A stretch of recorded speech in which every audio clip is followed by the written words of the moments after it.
In this video, we're going to go over what's called the central limit theorem. It's going to seem very, very similar to, I believe, the previous video. The only difference here is with the central limit theorem, you're going to be mentioned or told a couple things that are different. You will be told a population mean, which is mu, a sample mean, which is x bar, and you are going to be told in some number of things that's given. If you are not told essentially two different means and or the number of things used, that's when you'll go and use the other formula, which is just z equaling x raw data value minus mu all divided by standard deviation. So the average overseas trip cost is $27.08 per person. If we assume a normal distribution, that right there tells you you're going to be using the z-table. With a standard deviation of $405, what's the probability? So that's what they're asking. What's the probability that the cost for a randomly selected trip, so x, is more than $3,000?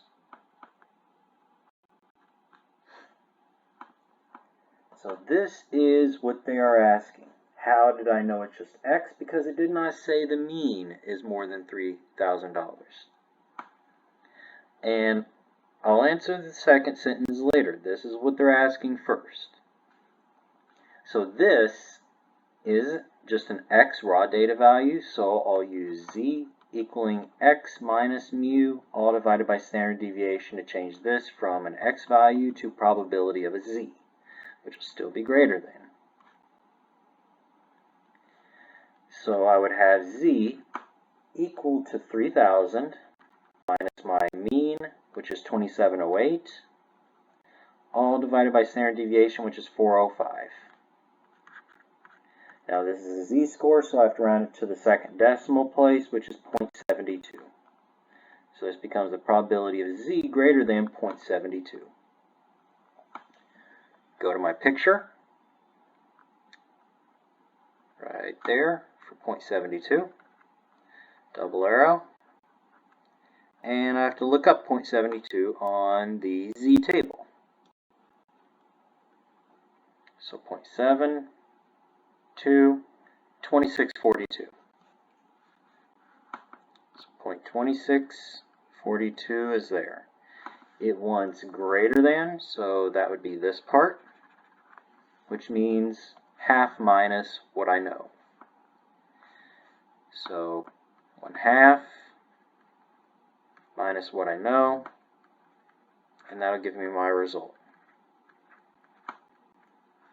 which looks like it'd be 0.2358. Now the second part of this, though,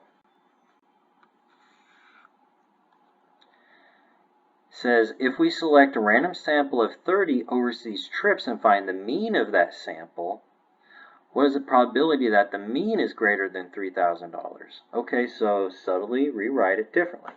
So probability that the mean is greater than $3,000 will again become probability of a z-score greater than, which I'll fill in soon enough. So I have to change this mean x value to a z-score, which would be 3,000 minus 27.08, all divided by 405, but this time divided by square root of how many did we have? 30. Now, if you've been going along with what I mentioned about punch everything in all at once for formulas, write it down, meaning write this thing down, and then punch this all in at once, you're pretty good to go here. All you have to do, and probably the last thing you should have punched in, was this. Recall, but come here and put divide by square root 30, but be careful of grouping symbols if your calculator works that way, so you don't have to retype everything all over again. That's truly going to become a running theme within the next chapter and even this one, if it hasn't already, where You're pretty much punching in the exact same thing with almost the exact same numbers. You're just changing a little bit here or there. But this is going to give you 3.95. Okay, so I'm going to have to make a curve. I don't have one set up. That's fine. Just enough to get the point across. There we go. Yeah, I know it might not look the best, but it works. So there's 0. 3.95 is somewhere over here. And that's what I need to look up, 3.95.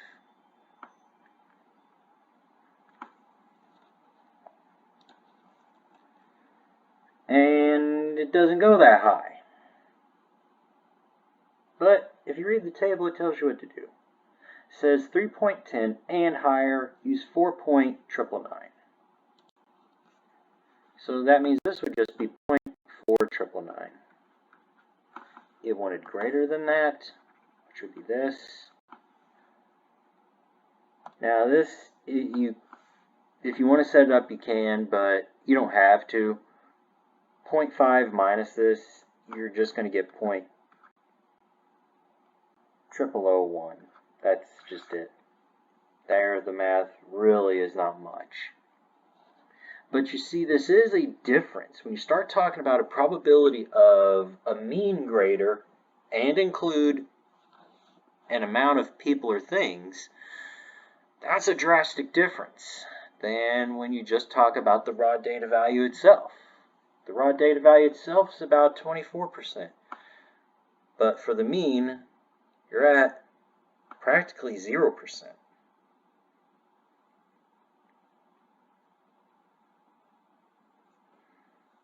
Okay. So now, let's keep going. It says that the mean precipitation for Miami in August was 8.9 inches. Okay.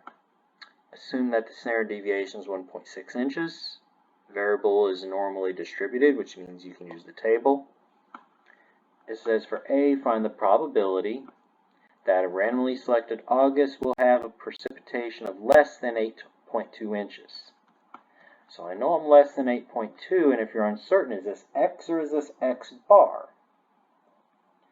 Well, did it say the mean is less than? No, it just said randomly selected August, so that's just X less than 8.2. So this becomes the probability of Z less than something.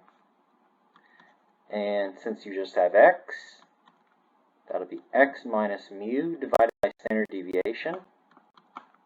So I know I have 8.2, because that's my nearest my X. Mean was 8.9. Standard deviation 1.6. Punch it all in and you get negative 0.44. So that's going to be over here somewhere. So negative 0.44, double arrow, and we look up 0.44 on the table. So 0.4 for 1700. Okay, or just 0.17. Doesn't matter. Now I wanted less than that, which means to the left of that z-score, which would be this, the tail, the left tail. So 0.5 minus what I know. Oh, I don't have to go out that far. I'm used to having to go all the way out.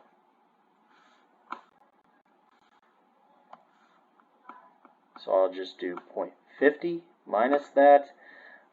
50 minus 17, you might be able to do that in your head. That's going to give you 0.33. If you do 0.3300, that's fine as well. Either or, I'm not going to bother you about. Okay, so now this says the probability that a sample of 10 Augusts will have a mean of less than 8.2. Okay, so that's X bar less than 8.2, which will become probability of z less than some number. But here I have to use central limit theorem. X bar minus mu divided by standard deviation divided by square root n. So go back to pretty much what I had before, which was 8.2 minus, I believe, was 8.9. Standard deviation, same thing, 1.6. But this time I will be dividing that by square root of the number, which was 10. Plug in all of this into my calculator, or recall and just add in the square root 10. You should end up with negative 1.38.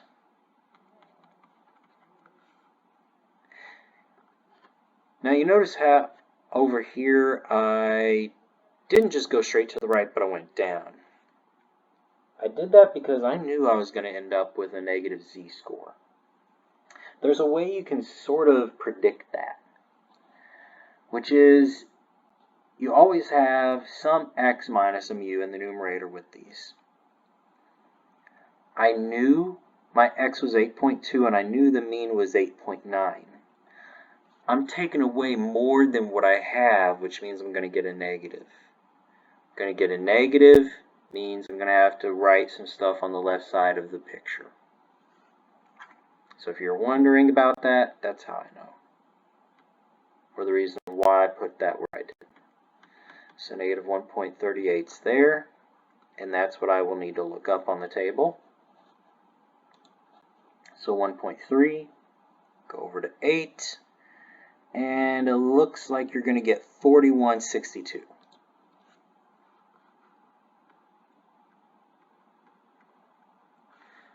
What's 1? 1 is to the left, so, or less than, which is all this part.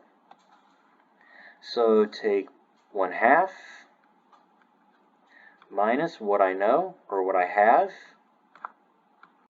8380, so 0.0838.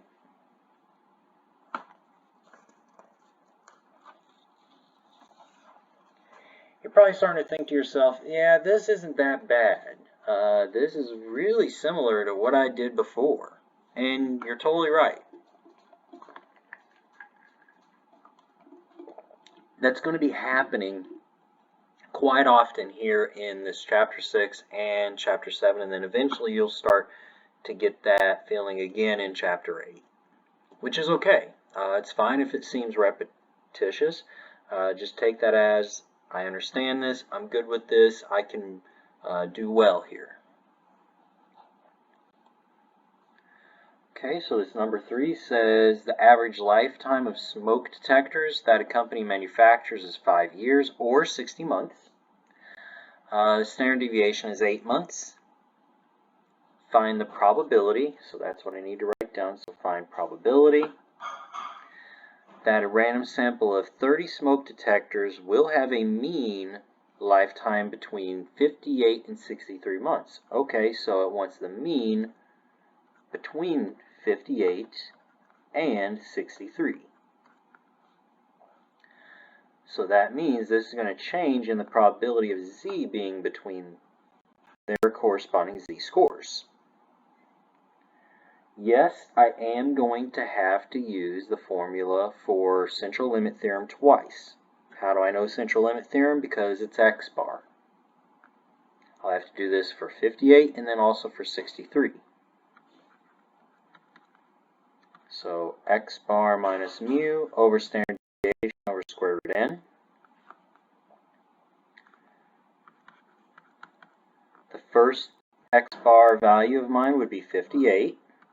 My mean, now I know it gives you two numbers. It says 5 years, 60 months. Now everything else here is in months, so that's what you would want to use. So 60.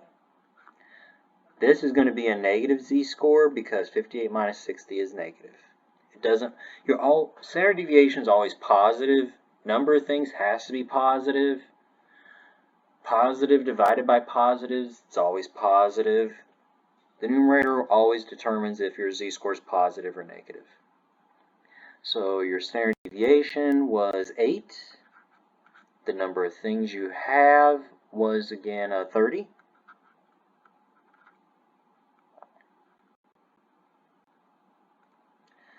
So plug all of this into your calculator,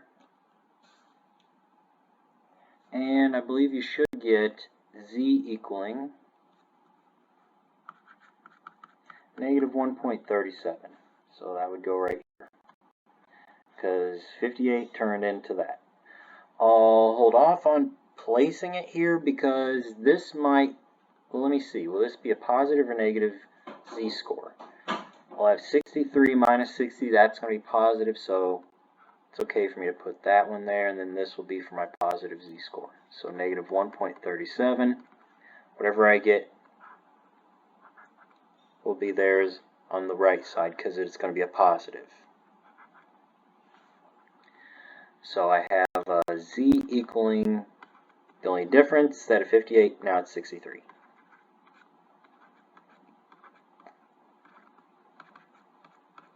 So recall this, change 58 to 63, push enter, should get 2.05.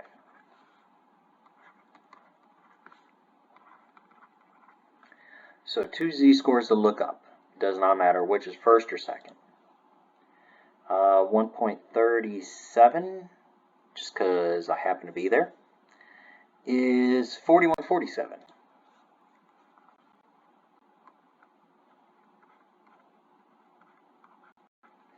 .05, 2.0, 5 is here, so 47.98.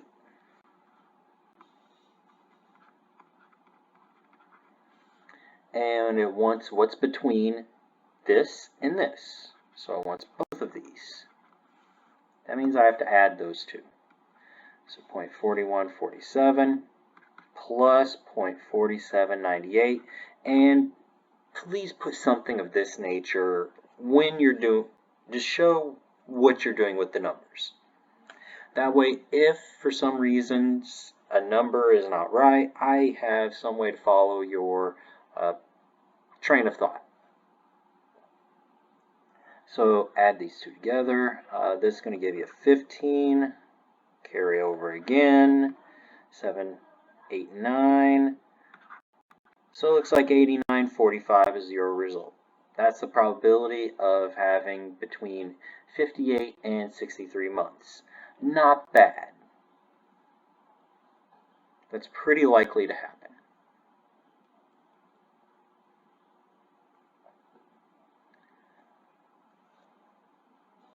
Okay, so the average yearly Medicare hospital insurance benefit per person was $40.64 in a recent year. If the benefits are normally distributed with a standard deviation of $460, find the probability, okay, so probability, that the mean benefit, so X bar, for a sample of 20 patients, so yep, this is definitely central limit theorem, less than 3,800. So I'm going to change this, and it's going to be a negative. How do I know? Because this minus my mean, so 3,800 minus 4,000 something, that's going to be a negative, which means I'll be here somewhere. So this will turn into probability of a z-score less than something. Now my formula.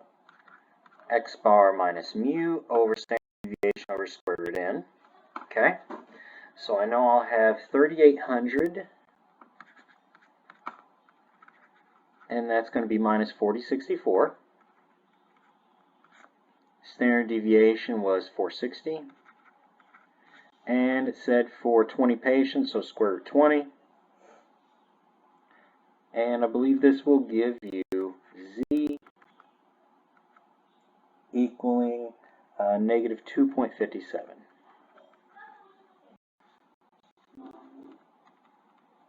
So I'll put it right here, negative 2.57, and I got to look up 2.57. So 2.5, scroll over. Okay, so 7's here. it would be 4949. So 0.4949. Now what's it wanting? It wants less than, so to the left, which is a tail, which means half minus. So 0.499 and a 10, which would be from borrowing, minus 0.4949, so 1500, so 0.0051. More than 4100, okay, so probability x bar greater than 4100, that is going to be positive. How do I know? Because the only difference straight above it would be instead of 3800, I have 4100. So somewhere over here is going to be my z-score. So z would equal 4100 minus 4064, all divided by 460 divided by square root 20. And this should give you z equaling 0.35. So look up 0.35. So 0.3 over to 5 and 1368, it looks like. So 0.1368. And now let's color in the part once. So I want something bigger than 0.35. So it would be this part, which again says half minus.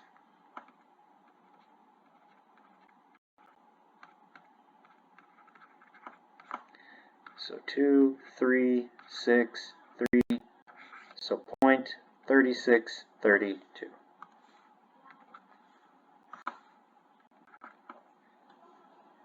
So about 36% would be more than 4100. Not really going to happen, but it could.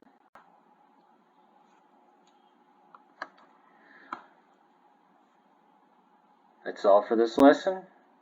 I believe the next lesson a little familiar again, but there's always going to be some little details for each of these that you just have to pay attention to.